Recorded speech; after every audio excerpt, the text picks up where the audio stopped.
Video like जरूर कर लीजिए और ऐसे वीडियो लगातार फ्री में पाने के लिए चैनल को तुरंत सब्सक्राइब कर लीजिए और बेल आइकन को जरूर टैप कर लीजिए ताकि आगे भी सारे वीडियो आपको मिलते रहे। यूट्यूब में फॉलो करते हैं तो प्लीज ये वाला फ्री टेलीग्राम चैनल जरूर ज्वाइन कर लीजिएगा। सारे नोटिफिकेशन सारे अपडेट यहीं पे आते हैं, ध्यान रखिए।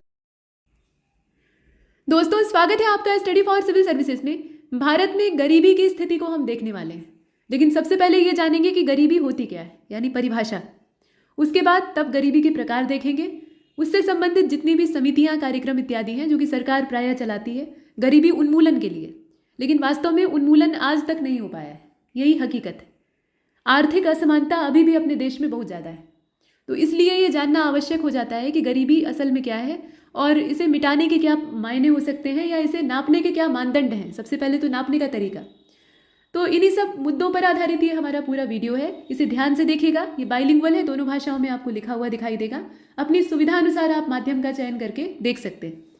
आगामी कोई भी एग्जाम अगर आप देने जा रहे हैं और अर्थशास्त्र और जनरल स्टडी, जनरल नॉलेज से जुड़ा हुआ प्रश्न आपकी परीक्षा में आता है, आपके सिलेबस का हिस्सा है, तो गरीबी से संबंधित एक आध प्रश्न तो आपको अवश्य ही देखने के लिए मिल जाते हैं, चाहे वो मेंस हो आपका या फिर objective type one day exam हो, यानी प्रीलिम्स इत्यादि। ठीक है, तो ये आप सभी के लिए उपयोगी है। आइए शुरू करते हैं। सबसे पहले भारत में गरीबी को जानने के लिए इसकी परिभाषा को देखें। गरीबी का मतलब क्या है, ये जो पुअर्टी है इसका मतलब क्या है? तो जीवन, स्वास्थ्य तथा कार्यकुशलता, इन तीनों के लिए न्यूनतम उपभोग आवश्यकताओं की प्राप्ति में अगर कोई असमर्थ है, अपने जीवन को चलाने के लिए, अपने स्वास्थ्य को बेहतर बनाए रखने के लिए और अपने आप को कार्यकुशल बनाए रखने के लिए, ठीक है, काम करने के लिए, अपने आप को सक्षम बनाए रखने के लिए जितनी ऊर्जा की, जितनी चीज़ों की हमें आवश्यकता है, जो सबसे कम से कम हमारी ज़रूरतें हैं, उतना भी अगर हम नहीं प्राप्त कर पा रहे हैं तो हमें कहा जाएगा कि हम गरीब हैं। ठीक है, पता लगा कि आपको दोनों मीटिंग कम से कम एक भरपूर अच्छी कैलोरी वाले भोजन की आवश्यकता है। जैसा आपका काम है, श्रम वाला काम है, तो उसके हिसाब से ज़्यादा कैलोरी आपको चाहिए, उतनी आपकी जो रिक्वायरमेंट है वो पूरी नहीं हो पा रही है, तो आपको गरीब माना जाएगा। ठीक है, ये सामान्य परिभाषा है। और वही कहा गया कि सामान्य तौर पर गरीबी का आशय लोगों के निम्न जीवन निर्वाह के स्तर से लगाया जाता है, लो स्टैंडर्ड ऑफ लिविंग। ठीक है, जो व्यक्ति हैं उनके एकदम निम्न निर्वाह का जो स्तर होता है, जीवन निर्वाह का स्तर होता है, उसी से इसका मूल्यांकन किया जाता है। हालांकि पैमाने अलग अलग हैं, तो आगे हम उसी की चर्चा करने वाले हैं। पहले तो प्रकार देखेंगे, तो अलग अलग दृष्टिकोण है। अब इसमें अर्थशास्त्रियों के ही दृष्टिकोण होते हैं और गरीबी का विश्लेषण कुछ हम इस प्रकार से कर सकते हैं। पहला तो आप पहला वर्गीकरण देखिए, इसमें उपयोग की जाने वाली मूल जानकारी के प्रकार को दर्शाया जाता है। जैसे उदाहरण के तौर पे एक तो वस्तुपरक होती है, दूसरी अपनी व्यक्तिपरक गरीबी होती है। वस्तुपरक गरीबी यानी ऑब्जेक्टिव और दूसरी सब्जेक्टिव पुअर्टी होती है। अब दूसरा वर्गीकरण सीमा निर्धारित करने के लिए उपयोग किए जाने वाले पैमाने के संदर्भ में होता है। तो जब हम सीमा निर्धारित करते हैं तो उसमें दो वैरायटी यहाँ से भी निकल कर आती है, एक तो एब्सोल्यूट है, दूसरी रिलेटिव है। ठीक है, एक तो एब्सोल्यूट है यानी निरपेक्ष और दूसरी रिलेटिव यानी सापेक्ष। तीसरा वर्गीकरण हमारा होता है, अब तीसरे वाले के हिसाब से हम देखेंगे कि length of duration of poverty. इसमें पहली आपकी जो पुअर्टी यानी गरीबी है वो ट्रांसवर्सल है। ठीक है, मतलब आवधिक है, किसी निर्धारित वर्ष में। आवधिक का मतलब एक सीमित अवधि के अंदर नापा गया है, ना तो उससे पीछे की गरीबी की स्थिति को देखा गया है ना आगे का, सिर्फ एक खास वर्ष का समय हमने निर्धारित किया है, मतलब एक समय अंतराल निर्धारित किया है, उसी में हम देख रहे हैं, तो वो ट्रांसवर्सल हो गई। और दूसरी जो है वो परसिस्टेंट होती है। अभी जो परसिस्टेंट है ये लॉन्ग टर्म के लिए होती है। तो ऐसे करके हमने कुछ यहाँ 3 अलग अलग वर्गीकरण के तरीके देखे, पहला, दूसरा, तीसरा, जिसमें कि कुछ गरीबियों के प्रकार हमने जाने। अब ऐसे अध्ययन जिसमें कि विभिन्न चरों के मापन के रूप में, ठीक है, अलग अलग जो चर होते हैं यानी इसके वेरिएबल्स होते हैं, उनका अगर हम मापन करें तो इसमें किसी भी शोधकर्ता के कोई भी शोधकर्ता, मतलब यहाँ अर्थशास्त्री की ही बात होगी और कोई नापने का काम नहीं करता है।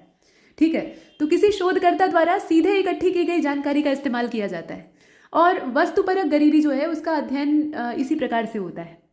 ठीक है, मतलब कोई एक रिसर्च करने वाला आदमी होता है, कोई एक अर्थशास्त्री होता है और वो क्या करता है, वो घूम घूम कर अपने जो निर्धारित स्केल होते हैं उसके हिसाब से आंकड़े इकट्ठे करता है और आंकड़े इकट्ठे करके उसे अपने पेपर में, अपना जो शोध पत्र है उसमें प्रकाशित करता है। तो जो वस्तुपरक गरीबी होती है वो ऐसे ही नापी जाती है। ठीक है, ऑब्जेक्टिव पुअर्टी। और जो शोध करता है वो आमतौर पर उपयोग किए जाने वाले जो घरेलू आय और घरेलू व्यय है उनको देखा करते हैं, क्या खर्चा हो रहा है, कहाँ से आमदनी हो रही है, इसी को नाप कर वो अंदाजा लगाते हैं कि गरीबी है अथवा नहीं है। ये सबसे एक मोटा तरीका है, रफ तरीका आप कह सकते हैं, जिससे कि वास्तविक गरीबी का पता नहीं चलता है। निरपेक्ष गरीबी को देख लेते हैं, यानी एब्सोल्यूट पुअर्टी। ये उस अवस्था की ओर इंगित करती है, उस चीज़ की ओर इशारा करती है जब कोई व्यक्ति भोजन, आवास और वस्त्र यानी रोटी कपड़ा मकान जो है, ऐसी मूलभूत जरूरतों को और सेवाओं को खरीदने में या उनका खर्च वहन करने में सक्षम नहीं होता है। मतलब रोटी कपड़ा मकान ही नहीं जुटा पा रहा है, तो फिर कहा जाता है कि ये निरपेक्ष गरीबी यानी एब्सोल्यूट पुअर्टी। और इन आवश्यकताओं को शरीर के संचालन के लिए न्यूनतम माना जाता है। ठीक है, अब यहाँ चूंकि अर्थशास्त्र में थोड़ी सी मशीनी परिभाषाएं होती हैं, मतलब जैसे एक रोबोटिक डिफिनीशन हो कि कोई मशीन जो है वो परिभाषा बना रही है, तो इसमें हर चीज़ को आहार से जोड़ दिया जाता है। अब रोटी तो ठीक है, लेकिन कपड़ा और मकान ये खाने की चीज़ नहीं है। यहाँ आहार से तात्पर्य ग्रहण करने से है। मतलब जिन चीज़ों को ग्रहण करके हम अपना जीवन जी सकते हैं, उन चीज़ों को जुटाने में अगर हम असमर्थ हो जा रहे हैं, तो हमारी जो गरीबी की स्थिति है उसको निरपेक्ष यानी एब्सोल्यूट कहा जाएगा। समझे? तो यहाँ वही कहा गया, न्यूनतम पोषक आहार के रूप में व्यक्त किया जाता है और भारत में इसी मानदंड को अपनाया जाता है। इसलिए इसको मतलब ये जो निरपेक्ष गरीबी है, इसको और इसको नापने के तरीकों को आपको देखना चाहिए। अब इसी रेफरेंस में आप देखेंगे कि योजना आयोग के द्वारा दैनिक रूप से आवश्यक आहार की न्यूनतम मात्रा ग्रामीण क्षेत्रों के लिए 2400 कैलोरी या 2400 कैलोरी और शहरी क्षेत्रों के लिए 2100 कैलोरी निर्धारित की गई है। मतलब इतनी हमारी पोषण की आवश्यकता है। अगर आप ग्रामीण क्षेत्र में काम कर रहे हैं, रूरल एरियाज में हैं, तो आपको शारीरिक मेहनत ज़्यादा करनी पड़ेगी। ऐसा माना जाता है कि गांव क्षेत्र में रहने वाले लोग खेती बाड़ी वाले काम करते हैं या मेहनत वाले काम, जो श्रम बल वाले काम होते हैं, उसको करते हैं, तो उसके लिए उन्हें ज़्यादा ऊर्जा की आवश्यकता है, ज़्यादा कैलोरी की आवश्यकता है, इसलिए उनके लिए 2400 कैलोरी। और जो शहरी जीवन है वो तथाकथित तौर पर आराम तलब होता है। हालांकि शहर में भी आप देखेंगे कि जो मजदूर वर्ग है वो दिन रात एकदम एड़ी चोटी का पसीना एक करके खटता रहता है, तो उनका तो श्रम बहुत ज़्यादा है, तो उन्हें भी इतनी ही कैलोरी चाहिए। लेकिन एक मोटा जो अनुमान है उसमें ये माना गया कि शहर में लोग कुर्सी पर बैठकर काम करते हैं, मतलब मेहनत कम करते हैं गांव की तुलना में, उनकी सक्रियता वैसी नहीं होती है, तो उन्हें जो कैलोरी की आवश्यकता है वो 2100 कैलोरी है। ऐसा अर्थशास्त्रियों का मानना है। ठीक है, और अर्थशास्त्रियों ने ही जो प्लानिंग कमीशन है उसको इन चीज़ों से अवगत कराया है। तो ये कुछ चीज़ें आपने देखी। असल में अपने देश में समस्या ये है ना कि ये किसानी, खेती, गरीबी या बेरोजगारी, इस तरह के जो मुद्दे होते हैं, इसमें एकदम जो आला अफसर होते हैं या बहुत हाई लेवल के पोजीशन में बैठे हुए लोग हैं, वो इसका मूल्यांकन करते हैं। संभवतः उसमें से 90% लोग ऐसे होते हैं, मतलब संभवतः क्या, सही बात ही है, 90% लोग ऐसे होते हैं जिन्होंने कि गरीबी की शक्ल भी नहीं देखी। अमीर परिवार में पैदा हुए हैं चांदी का चम्मच लेकर, और पढ़ लिख कर एकदम बढ़िया बाहर विदेश से पढ़ के आए, यहाँ पे एकदम रिजर्व बैंक या कहीं अपॉइंट हो गए, बढ़िया नौकरी मिल गई, उसके बाद रिसर्च कर रहे हैं, उनकी जय जयकार हो रही है। जहाँ उन्हें सलाहकार चाहिए वहाँ नियुक्त किए जा रहे हैं, सचिव बनाए जा रहे हैं। तो उन्होंने कभी असल में जो तंगहाली की वास्तविक दशा है उसको देखा ही नहीं, तो मूल्यांकन क्या खाक करेंगे। तो इसी तरह का मूल्यांकन उनका बेसिर पैर का होता है। कैलोरी के सहारे मूल्यांकन कर रहे हैं, कैलोरी के अलावा और भी मानदंड होते हैं। चलिए, तो निरपेक्ष गरीबी को हमने देखा, सापेक्ष गरीबी को देखें। ऐसे ही जो किसानों के लिए नीतियां बनती हैं उसमें भी क्या होता है, टॉप टू बॉटम वाला अप्रोच होता है। यानी हम क्या करते हैं, ऊपर से अपनी नीति को क्रियान्वित करते हुए, लागू करते हुए, नीचे वालों को तब देखना चालू करते हैं। हम ये नहीं देखते कि एकदम जमीनी स्तर पर किसान की दशा क्या है, एकदम जो मिट्टी में घुली हुई उसकी हकीकत है, वहां तक किसी की निगाह ही नहीं जाती। नीति निर्माता जो है वो बाहरी चमक दमक और बाहर से खेतों का जो सैटेलाइट सर्वे है उसी को देखकर एकदम नाचने लगते हैं। तो व्यवहारिक सर्वे नहीं होता है, सर्वेक्षण नहीं होता है ना, और व्यवहारिक जब सर्वेक्षण और शोध नहीं होगा तो उसके बाद परिणाम भी वैसे ही होंगे। सापेक्ष गरीबी की चर्चा करते हैं, यानी रिलेटिव पुअर्टी। अब ये जो रिलेटिव पुअर्टी है, इसमें अवधारणा को आप देखेंगे कैसे, मतलब आसपास के अन्य लोगों के साथ संबंध, मतलब किसी एक को इसमें रखा ही नहीं जाता है, इसमें बहुत सारे लोगों को एक साथ देखा जाता है और उनका आपस में परस्पर संबंध कैसा है उसको देखा जाता है। अब ऐसा कब होता है, ऐसा इसलिए क्योंकि अब हम तुलना करेंगे, सापेक्षिक तौर पे हम देखेंगे कि कौन गरीब है और कौन अमीर है। और भारत में ये सापेक्षिक गरीबी जो है ये हर जगह आपको दिख जाएगी, क्योंकि सब लोग जो है वो समान रूप से संपन्न तो है नहीं। आपका पड़ोसी जो है वो धन्ना सेठ है, आप किसी काम के आदमी नहीं, मतलब पैसे रुपए के मामले में। तो ऐसे में फिर सापेक्षिक गरीबी यहाँ खूब बढ़िया मूल्यांकन होगा, अंतर भी आएगा। तो वही बात है, यहाँ पर अन्य लोगों से तुलना की जाती है। कहा गया कि किसी व्यक्ति को गरीब तब माना जाता है जब वो अपने परिवेश में विद्यमान अन्य लोगों की तुलना में, चाहे वो आर्थिक हो या सामाजिक हो, आजकल आर्थिक स्थिति के आधार पर ही सामाजिक दशा का निर्माण होता है, तो आर्थिक और सामाजिक रूप से अलाभान्वित स्थिति में होता है, तो गरीबी की उसे गरीबी की स्थिति में या गरीब माना जाता है कुल मिलाकर। मतलब आपका पड़ोसी, आपके कई सारे पड़ोसी जो है वो बहुत अच्छे खासे खाते पीते परिवार के हैं, आप भी कमा रहे हैं, ऐसा नहीं है कि आपका परिवार भूखों मर रहा है, लेकिन आपका जो जीवन का स्टैंडर्ड है वो उनके जैसा नहीं है। आप उनके बीच में एक हीन भावना से ग्रस्त व्यक्ति के तौर पे पड़े हुए हैं, आपको संकोच होता है अपनी चीज़ों को उजागर करने में, तो आप भी गरीब हैं। ठीक है। और गरीबी की यह अवधारणा असमानता की अवधारणा से बहुत नज़दीकी से जुड़ी हुई है। असल में ये गरीबी की अवधारणा नहीं बल्कि असमानता की अवधारणा है। समझ रहे हैं? अगर उसी व्यक्ति को जो वहाँ हीन भावना से ग्रस्त होकर अपनी चीज़ों को या अपनी जो वास्तविकता है उसको ढकने का प्रयास कर रहा है और उसी के चक्कर में उल्टे और ज़्यादा अपनी औकात से बाहर जाके खर्च कर रहा है कि आसपास मेरा स्टेटस कम से कम बना रहे, बिगड़े ना, जबकि वो उस हैसियत का आदमी नहीं है। अगर उसी व्यक्ति को उस जगह से, उन धन्ना सेठों के चंगुल से निकाल कर किसी ऐसे जगह रख दिया जाए जहाँ पर कि वो अकेला हो या उसी के समतुल्य लोग वहाँ मौजूद हो, तो वो एकदम खुशहाल भी हो जाएगा, उसके अंदर संतोष का वास हो जाएगा, संतुष्टि उसको प्राप्त हो जाएगी कि नहीं वो ठीक। लेकिन अब ऐसी दशा रहे कि आपके आसपास वाले जो हैं वो अरबपति हैं और आप लाखों के आदमी भी नहीं, तो फिर आपकी हालत तो खराब होने वाली है। ये इंसानी प्रवृत्ति है, आप साधु संत नहीं हो सकते। जो साधु संत हैं उनके अंदर सब्र का आजकल और अभाव है, उनकी स्थिति तो और खराब। ठीक है, तो ये है सापेक्ष गरीबी है और ये असमानता की अवधारणा। और भारत में असमानता आप जानते ही हैं, कूट कूट कर भरी हुई। तो अब आइए आगे चलते हैं। जब हमने गरीबी की वेराइटीज देखी हैं तो गरीबी रेखा की बात करेंगे।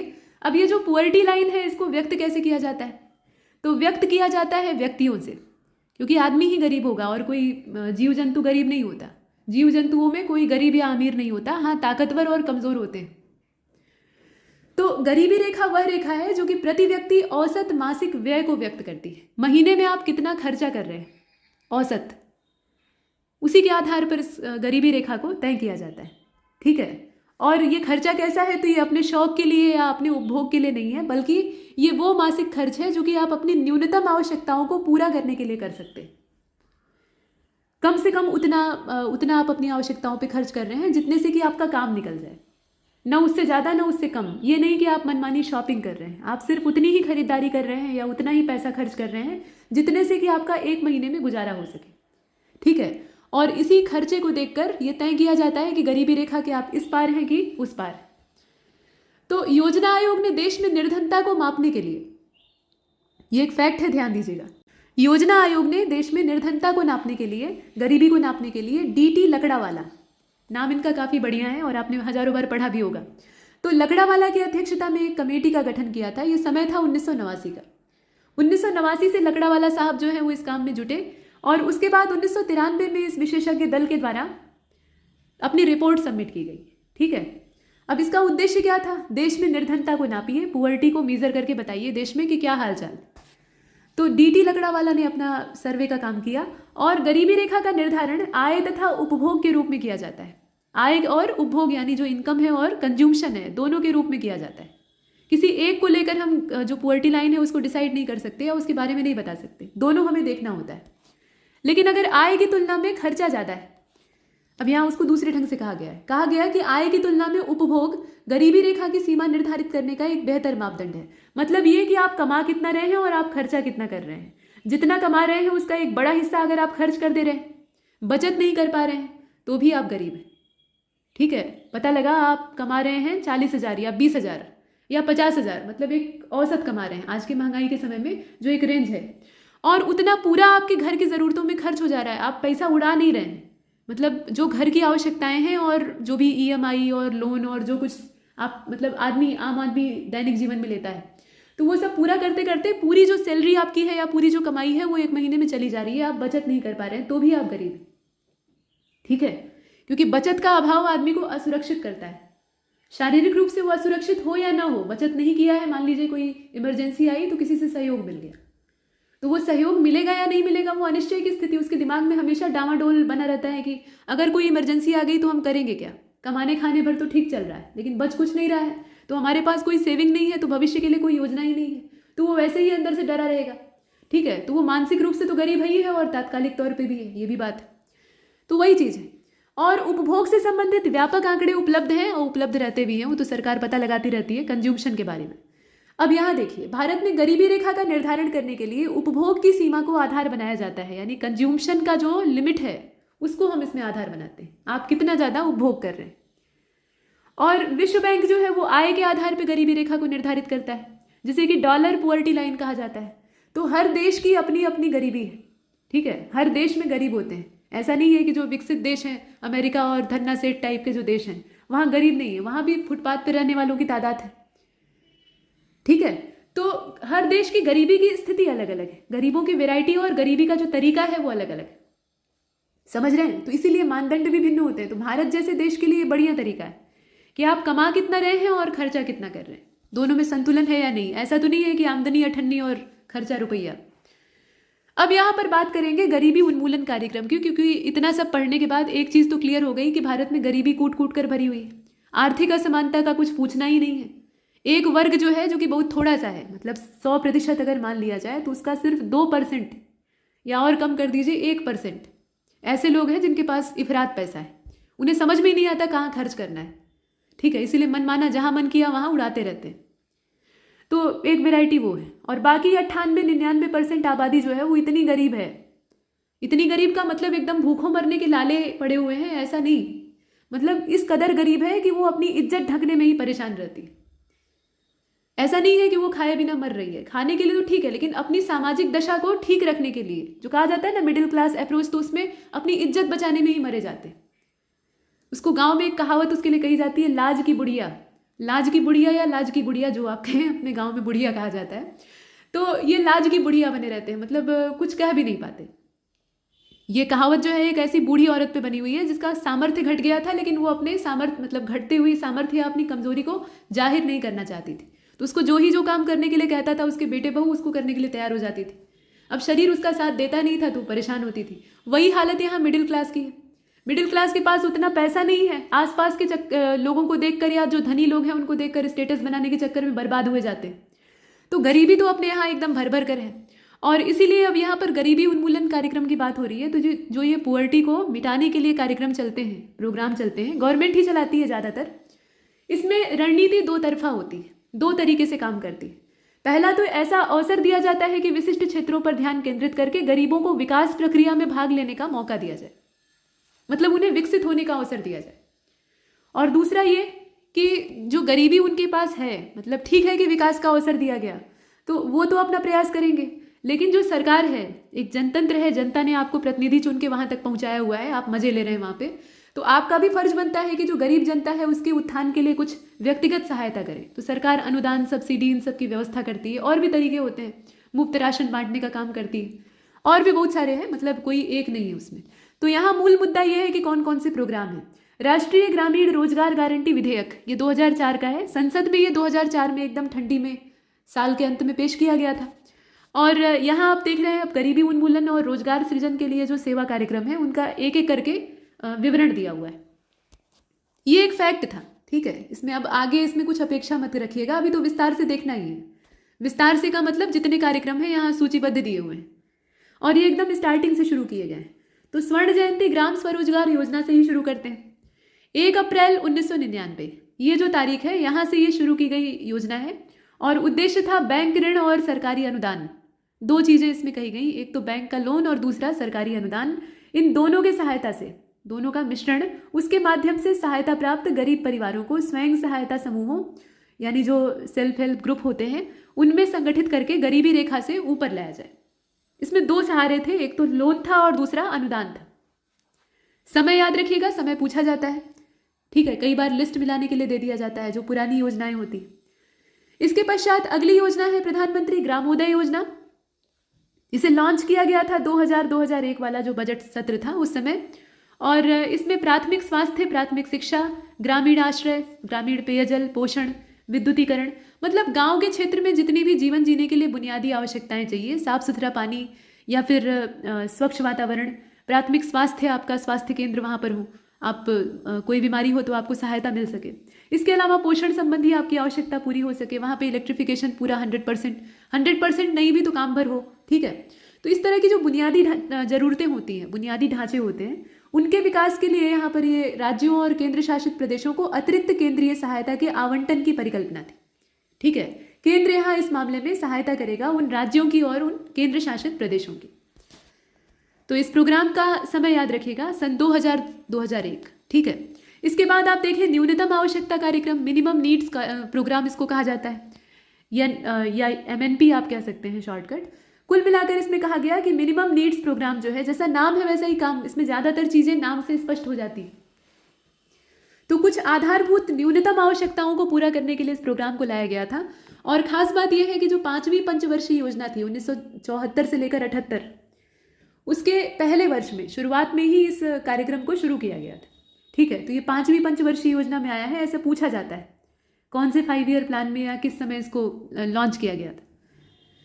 इसके बाद अगला हम देख रहे हैं नेशनल सोशल असिस्टेंस स्कीम यानी सामाजिक सहायता योजना, और ये 15 अगस्त 1995 को गरीबी रेखा से नीचे जीवन यापन करने वाले यानी बिलो पुअर्टी लाइन उन लोगों के लिए शुरू की गई थी।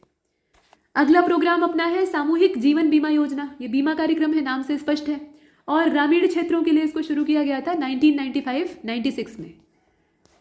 इसके बाद आप यहाँ देख रहे हैं यहाँ देखें national food for work programme यानी राष्ट्रीय काम के बदले अनाज कार्यक्रम, काम करने के बदले अनाज। तो अब ये जो प्रोग्राम है इसमें एक श्रम रोजगार के सृजन में तीव्रता लाने का काम था, और देश में 150 सबसे पिछड़े जो जिले हैं वहां पर 14 नवंबर सन 2004 को राष्ट्रीय काम के बदले अनाज कार्यक्रम को शुरू किया गया था। इसका जो मोटिव है उसे आप साफ साफ इसके नाम में देख रहे हैं। अगला संपूर्ण ग्रामीण रोजगार योजना है, जिसे कि SGRY कहा जाता है। लॉन्च किया गया था इसे 2001 यानी 2001 में, और इसके पीछे भी वही उद्देश्य है, मतलब अतिरिक्त श्रम की बात की जा रही है, अतिरिक्त श्रम रोजगार प्रदान करना खासतौर पे ग्रामीण क्षेत्रों में। और इससे होगा क्या, तो खाद्य सुरक्षा और पोषण का स्तर दोनों ही सुधरेगा, दोनों बेहतर हो जाएगा, ऐसा माना गया था। अगला जो प्रोग्राम हम देखने वाले हैं वो है ग्रामीण आवास यानी इंदिरा आवास योजना, IAY।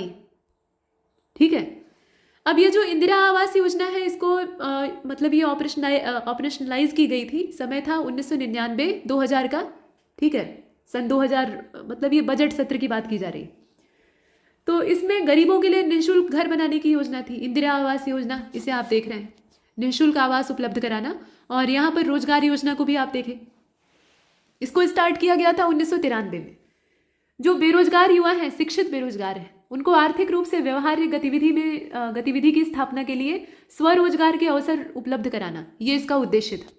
यहाँ पर आपने देखा प्रधानमंत्री ग्राम सड़क योजना को आप देखें, दिसंबर सन 2000 में 100% केंद्र सरकार द्वारा प्रायोजित योजना के रूप में इसको शुरू किया गया था, और इसका लक्ष्य था 10वीं पंचवर्षीय योजना जो है उसकी अवधि के अंत तक, मतलब जब 10वीं पंचवर्षीय योजना समाप्त होने वाली हो उस समय तक 500 व्यक्तियों या उससे अधिक आबादी वाली जितनी भी असंबद्ध बस्तियां होती, ठीक है, जितनी भी असंबद्ध बस्तियां होती हैं उनको ग्रामीण कनेक्टिविटी से जोड़ना।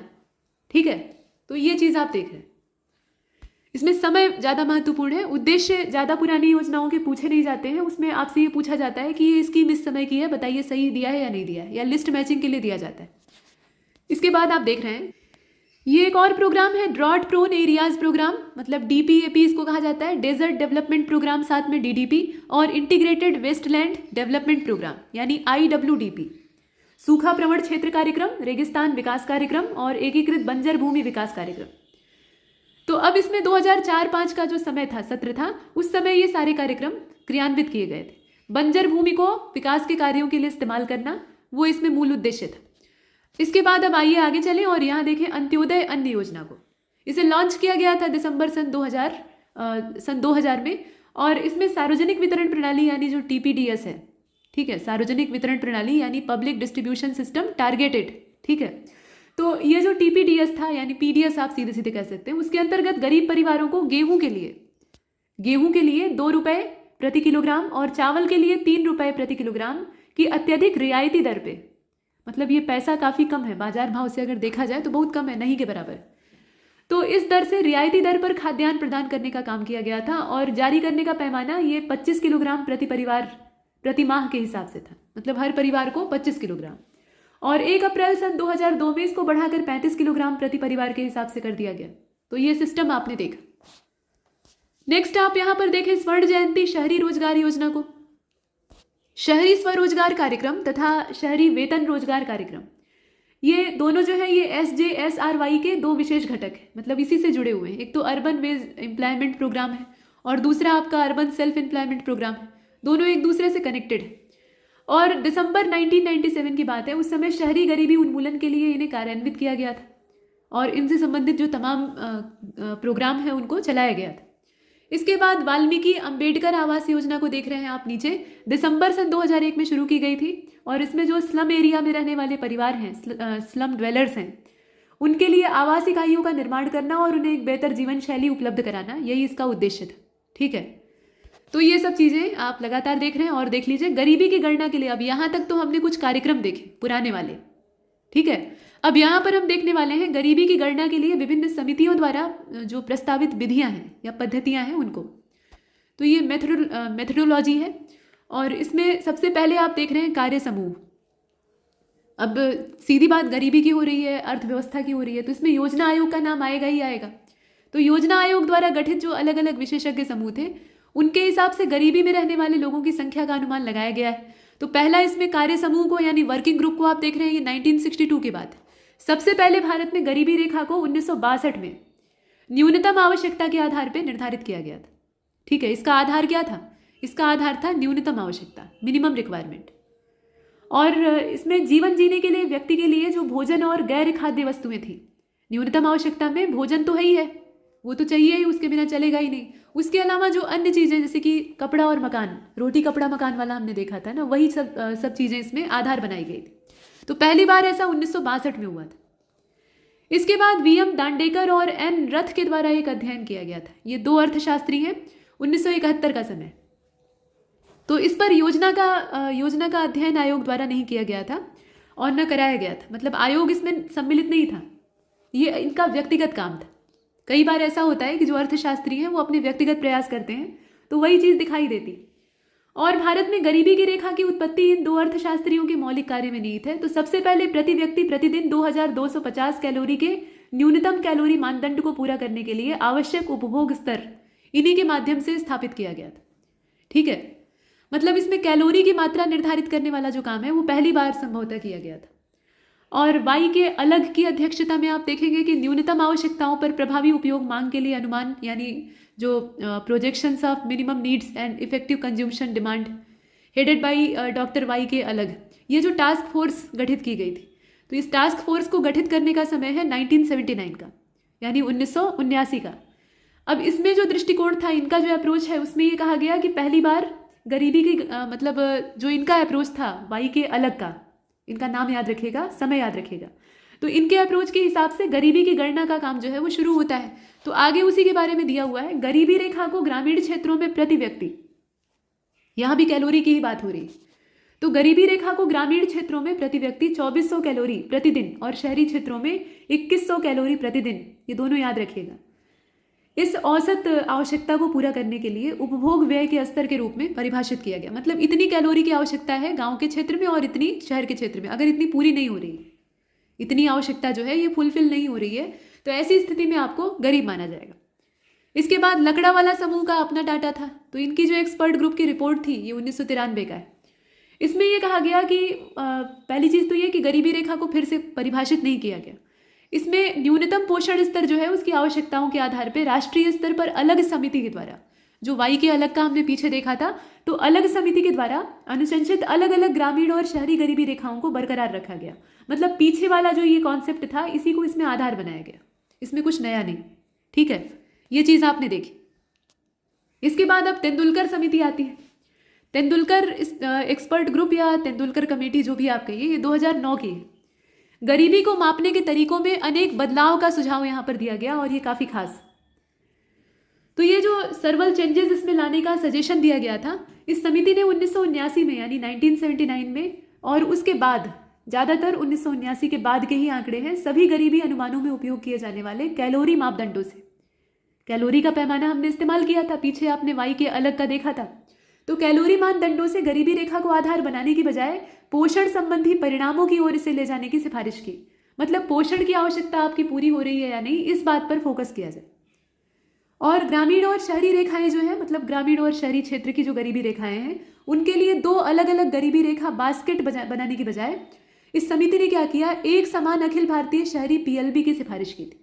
ठीक है, urban PLB across rural and urban India, इसकी इन्होंने सिफारिश की थी।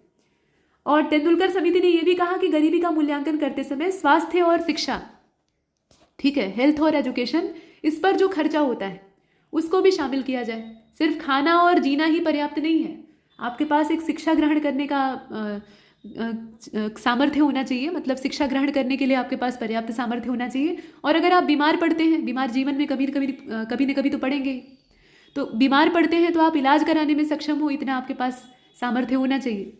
तो उन दोनों चीज़ों को भी इस गरीबी मूल्यांकन में शामिल करना चाहिए। अगर ये दोनों सामर्थ्य आपके पास नहीं है, इन दोनों मामले में आप सक्षम नहीं, तो भी आप गरीब हैं। तो तेंदुलकर समिति का जो अपना आंकड़ा था या इसका जो सर्वे रिपोर्ट आप देख रहे हैं, इसमें थोड़ा सा और विस्तार दिया गया। मानदंड वही है असल में, यहाँ कैलोरी की बात की जा रही है, यहाँ पोषण स्तर की और साथ में स्वास्थ्य और शिक्षा को जोड़ के कहा जा रहा है। ठीक है, थोड़ा और विस्तृत और एडवांस इसमें पैमाना निर्धारित किया गया। इसके बाद रंगराजन समिति को आप देख रहे हैं, ये 2014 की है।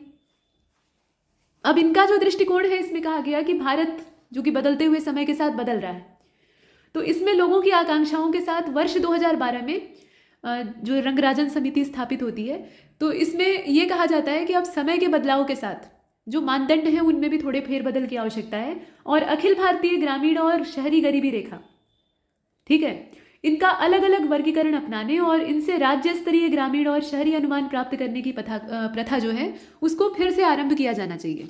मतलब इससे पहले जो आपने तेंदुलकर समिति की रिपोर्ट को देखा था, उसमें शहर और गांव को अलग अलग करने की बात को नकार दिया गया था। एक यूनिफॉर्म डाटा प्रस्तुत करने की बात कही गई थी, जो कि एक तरह से व्यवहारिक नहीं है। ठीक है, ये कहीं से भी व्यवहारिक नहीं है, क्योंकि गाँव की ज़रूरत अलग है, शहर की अलग है, दोनों जगह अलग अलग परिस्थितियाँ हैं। तो यहाँ पर थोड़ी सी व्यवहारिकता का परिचय देते हुए रंगराजन समिति ने कहा कि भाई दोनों का अलग अलग वर्गीकरण होना चाहिए, तभी हमें सही एस्टिमेट पता लग सकेगा। ठीक है, तो ये चीज़ आपने देखी। और इस समिति ने कहा कि जो रूरल और अर्बन एरियाज हैं उनके लिए अलग अलग उपभोग वर्गीकरण की सिफारिश की जाए। मतलब उनका जो कंज्यूमशन बास्केट है उसको तैयार करना चाहिए, लेकिन अलग अलग, सेपरेट। एक साथ तैयार करने पर सही आकलन नहीं हो सकता है। और इसमें कैलोरी, प्रोटीन, वसा, इन सब का सेवन सुनिश्चित करना। उसके अलावा ये खाने पीने की चीज़ हो गई, बाकी कपड़े, शिक्षा, स्वास्थ्य, आवास, परिवहन और जितने भी उपभोग की चीज़ें होती हैं, मतलब कंज्यूमशन हम लोग करते हैं जिन चीज़ों का, जो कि अनिवार्य होते हैं, उनके बिना काम नहीं चल सकता है, तो उन सबको इन बास्केट में शामिल किया जाना चाहिए, लेकिन सेपरेट।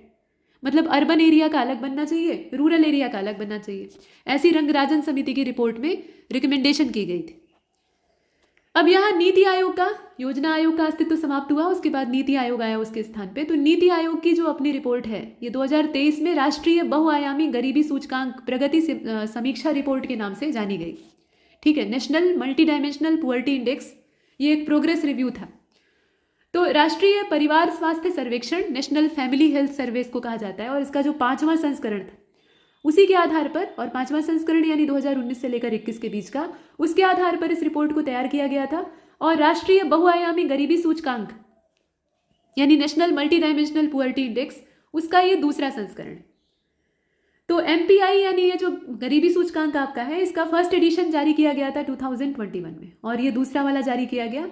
अब इसमें जो MPI है, मतलब ग्लोबल MPI है, ऐसा तो है नहीं कि ये जो वैश्विक गरीबी सूचकांक है, माफ कीजिएगा, देशी स्तर का जो ये गरीबी सूचकांक हमने मल्टी डायमेंशनल पुअर्टी इंडेक्स तैयार किया है, ये सिर्फ अपने ही देश में होता है, ये दुनिया भर में होता है, दुनिया भर के देशों को इसमें नापा तौला जाता है। तो ठीक उसी की तरह से, यानी जो वैश्विक अपना MPI है, ग्लोबल MPI, उसी की तर्ज पर भारत में भी राष्ट्रीय MPI के लिए 3 समान महत्व वाले आयाम रखे गए। तो 3 इसमें जो आयाम या 3 पिलर जो तय किए गए, पहला था इसमें स्वास्थ्य यानी हेल्थ, दूसरा एजुकेशन, और तीसरा जो स्टैंडर्ड ऑफ लिविंग है। ठीक है, ये 3 चीज़ें इसमें आधार बनाई गई।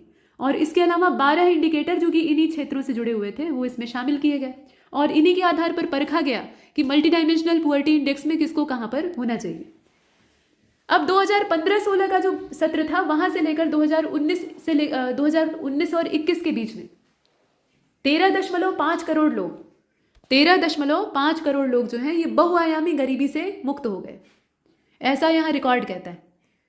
और ये जो मल्टी डायमेंशनल पुअर्टी है, इसमें जो मल्टी डायमेंशनल पुअर लोग हैं, इनकी संख्या जो कि वर्ष 2015-16 में 24.85% थी, वो भी घटकर 2019 से लेकर 21 के बीच में 14.96% हो गई, यानी गरीब घट रहे हैं। रिपोर्ट यही दर्शाती है। ग्रामीण क्षेत्र में गरीबी में गिरावट देखी गई, और 2015-16 और 2019-21 का जो समय है, इस बीच में गरीबी दर 32.59% से गिरकर 19.28% हो गई। ठीक है, गिरावट को आप देखें, हकीकत ऐसी हो या ना हो, लेकिन कागजी आंकड़े यही दिखाते हैं।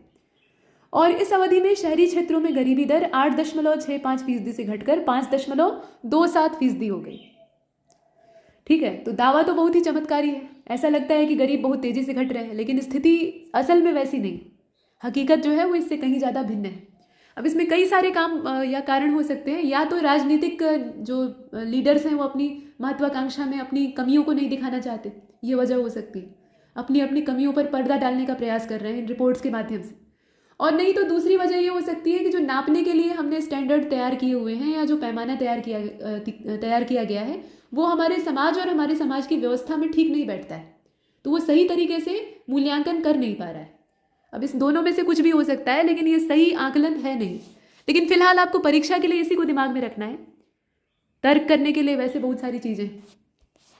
यहाँ देखिए, एमपीआई जो है इसमें सबसे ज़्यादा गिरावट कहाँ पर हुई है, राज्यवार देखेंगे तो बिहार को देख रहे हैं। यहाँ पर जो नेशनल फैमिली हेल्थ सर्वे का चौथा संस्करण था, यानी 2015-16 वाला, उसमें उच्चतम एमपीआई मूल्य वाला राज्य था ये, यानी बिहार राज्य। मल्टी डायमेंशनल पुअर्टी इंडेक्स में सबसे ज़्यादा हाई इसको जो वैल्यू है वो दी गई थी। और 2019 से लेकर 21 के बीच में जो बहुआयामी गरीबी है उसके मामले में अनुपात 51.89 से घट के अभी 33.76% हो जाने के कारण पूर्ण रूप से जो एमपीआई मूल्य है, ठीक है, इसमें सबसे तेजी से कमी देखी गई यहाँ पे। तो बिहार के बाद सबसे ज़्यादा कमी मध्य प्रदेश में और उत्तर प्रदेश में देखी गई, यानी गरीबों की तादाद तेजी से कम हुई। जो बहुआयामी गरीबी है या बहुआयामी निर्धनता है उसमें तेजी से कमी आई है, इससे यही पता लगता है। और नेशनल फैमिली हेल्थ सर्वे का जो रिकॉर्ड है, 5वां संस्करण इसका, ठीक है, नेशनल फैमिली हेल्थ सर्वे का जो 5वां संस्करण है उसमें ये कहा गया कि मध्य प्रदेश और उत्तर प्रदेश में जो मल्टी डायमेंशनल पुअर्टी है या मल्टी डायमेंशनल जो पुअर लोग हैं उनका अनुपात 20.63%, यानी मध्य प्रदेश के लिए 20.63% और उत्तर प्रदेश के लिए 22.93%। ठीक है, ये लेटेस्ट है, तो इसको आप देखें। अब ये जो मल्टी डायमेंशनल पुअर्टी इंडेक्स है इसमें गरीबों की संख्या के मामले में उत्तर प्रदेश में गरीबों की संख्या में सबसे बड़ी गिरावट देखी गई। 3.43 करोड़ लोग जो हैं वो मल्टी डायमेंशनल पुअर्टी से मुक्त हो गए, मतलब 34.3 मिलियन ऐसे आप कह सकते हैं। और उसके बाद दूसरे नंबर पर बिहार राज्य है, 2.25 करोड़ लोग बाहर आ गए हैं गरीबी से। मध्य प्रदेश में 1.36 करोड़ लोग जो हैं वो मल्टी डायमेंशनल पुअर्टी से बाहर आ गए हैं। ध्यान दीजिएगा, मल्टी डायमेंशनल पुअर्टी से बाहर आ गए, पुअर्टी से बाहर नहीं आए। ऐसा नहीं है कि वो गरीबी से मुक्त हो गए, यहीं पर झोल है। मल्टी डायमेंशनल पुअर्टी में बहुत सारे डायमेंशन होते हैं, मतलब किसी भी एक पैरामीटर के हिसाब से अगर आप गरीब की श्रेणी में नहीं आ रहे हैं तो आपको बाकी आप जितने भी पैरामीटर हैं उस पर आप एकदम कायदे से गरीब दिखाई देते हो। लेकिन एक पैरामीटर से आप बाहर हो गए हैं तो आपको इससे पूरा बाहर समझा जाएगा, या कम से कम इसका हकदार नहीं माना जाएगा। ठीक है, ये समझ रहे हैं आप। मतलब ये है कि जीवन आपका अभी भी अभावग्रस्त है, लेकिन आपको अब गरीब नहीं माना जा रहा है, मल्टी डायमेंशनल गरीब नहीं माना जा रहा है। बाकी वैसे आप समाज की निगाह में गरीब हो सकते हैं। तो यही आकलन का तरीका है जो कि सही नहीं है, मतलब व्यवहारिक नहीं। अब यहाँ पर एक टेबल बनी है, ऊपर हिंदी में है, नीचे वही चीज़ अंग्रेजी में है। Percentage of total population who are multi dimensionally poor in each state and union territory, दोनों इसमें शामिल हैं। ध्यान दीजिएगा, तो टॉप 10 स्टेट्स यहाँ दिए हुए हैं और प्रतिशत उनका दिया हुआ है। उसी प्रकार से बॉटम 10 भी दिए हुए हैं, ऊपर से 10 को देखेंगे, नीचे से 10 को देखेंगे।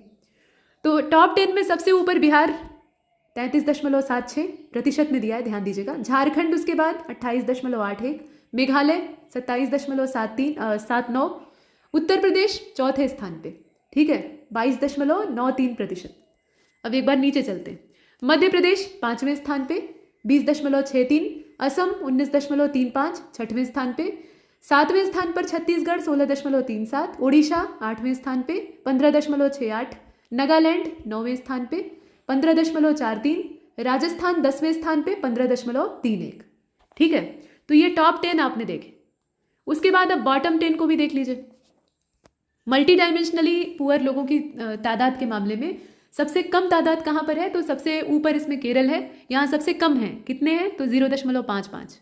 उसके बाद गोवा 0.84, तमिलनाडु 2.20, चौथे स्थान पर सिक्किम 2.60 और फिर पंजाब है। ठीक है, आंकड़ा अगर आपको नहीं भी याद हो रहा है तो क्रम याद रखिए। 5वें नंबर पे है पंजाब, उसके बाद 6वें नंबर पर हिमाचल 4.93%, 7वें नंबर पर मिजोरम 5.30% या फिर प्रतिशत, तेलंगाना 5.88। उसके बाद है आंध्र, तेलंगाना से आंध्र यहाँ पिछड़ गया है, ये 9वें स्थान पे आ गया है, 6.06% इसका प्रतिशत। और हरियाणा अंतिम यानी 10वें स्थान पे है, ये बॉटम 10 आप देख रहे थे। तो हरियाणा का नंबर है 7.07। वही चीज़ यहाँ अंग्रेजी में दी हुई है, आप अपने हिसाब से देख सकते हैं। इसके बाद अब आइए आगे चलते हैं। ये तो हमने स्टेट्स को देखा, ठीक है, ये सभी जो हैं ये राज्य थे। इसी प्रकार से अब केंद्र शासित प्रदेशों को भी देख लेते हैं। तो इसमें शीर्ष 5 और नीचे वाले जो 5 हैं यानी टॉप और बॉटम, उनको भी हम देखेंगे 5-5 के रेशियो में। तो जो टॉप 5 है यहाँ आप देख रहे हैं, टॉप 5 जो हैं यूटीज़, उसमें सबसे ऊपर दादरा नगर हवेली और दमन दीव, उसके बाद जम्मू कश्मीर, फिर लद्दाख, फिर चंडीगढ़ और फिर दिल्ली, क्रम से आप देख रहे हैं। हालांकि इसमें अगर आप देखें तो सबसे ज़्यादा जो प्रतिशत है वो दादरा नगर हवेली और दमन दीव का है। उसके बाद बाकी जो है वो आसपास वाले हैं, लेकिन इन सब के बीच में और पहले वाले के बीच में अच्छा खासा अंतर है। दादरा नगर हवेली और दमन दीव का जो प्रतिशत है वो 9.21%, बाकी का बहुत तेजी से कम हुआ है, ठीक है। दिल्ली का आप देख रहे हैं 3.43 है। तो ये कुछ आपने देखा। उसी प्रकार से यहाँ आ जाइए, जो बॉटम 5 है उनको देख लेते हैं। तो बॉटम 5 में आप देखें पुडुचेरी है, पुडुचेरी कितना 0.85। उसके बाद फिर लक्षद्वीप 1.11, अंडमान निकोबार 2.30, दिल्ली 3.43, ये दोनों में शामिल हो गया है, और लद्दाख 3.53, ठीक है। इसी तरीके से आपने देखा, वही चीज़ यहाँ अंग्रेजी में दी हुई है और ये हिंदी में दी हुई है। तो जाए जैसे पूछे। अब आप सोच रहे होंगे कि यहाँ दिल्ली लद्दाख इसमें भी दिया है, इधर भी दिया है सब, तो करें क्या। अब कोई एक पूछेगा, ठीक है, स्टेटमेंट में भी देगा तो किसी एक का जिक्र देगा, तो उसमें से जो आपसे पूछा जाए, टॉप 5 पूछा जाए तो उसके हिसाब से चुनिएगा, बॉटम 5 पूछा जाए तो उसके हिसाब से चुन लीजिएगा, ऐसे करना है। अब आइए आगे चलते हैं। यहाँ देखें आप, ये उत्तर प्रदेश का आंकड़ा है, उत्तर प्रदेश के शीर्ष 5 जिले जहाँ पर कि बहुआयामी रूप से गरीबों की जनसंख्या सबसे ज़्यादा है, मतलब मल्टी डायमेंशनल जो पुअर्टी है वो सबसे ज़्यादा कहाँ पर है, इसको हम देखेंगे। तो इसमें जो टॉप 5 है आप देख रहे हैं, कम और ज़्यादा दोनों दिया हुआ है। तो पहले टॉप 5 में देखिए, सबसे पहले स्थान पर आता है बहराइच, बॉटम वाला बाद में देखेंगे, इधर वाला बाद में देखेंगे, पहले इधर वाला। चलिए, तो सबसे पहले बहराइच है, यहाँ पर सबसे ज़्यादा है 54.44%। उसके बाद दूसरे स्थान पर है श्रावस्ती 49.62%। तीसरे स्थान पर है बलरामपुर, अभी ज़्यादा वालों को देख रहे हैं, 41.55। चौथे स्थान पर है बदायूं 40.37। पाँचवें स्थान पर है सीतापुर 40.15, ठीक है, इनको आपने देखा। इसके बाद इधर आ जाइए, अब इसमें जो सबसे कम वाले हैं, मतलब शीर्ष 5 जिले या बॉटम 5 भी आप कह सकते हैं, तो ये बहुआयामी रूप से गरीब जनसंख्या के मामले में सबसे कम प्रतिशत रखते हैं। तो सबसे ऊपर इसमें गाजियाबाद है 6.93%। उसके बाद फिर लखनऊ है, ठीक है, थोड़ा ऊपर कर लेते हैं। अच्छा, लखनऊ 8.48। उसके बाद कानपुर नगर है 9.11, गौतम बुद्ध नगर है 12.16, हापुड़ है 12.60, ठीक है। तो ये 5 अच्छे वालों को हमने देखा।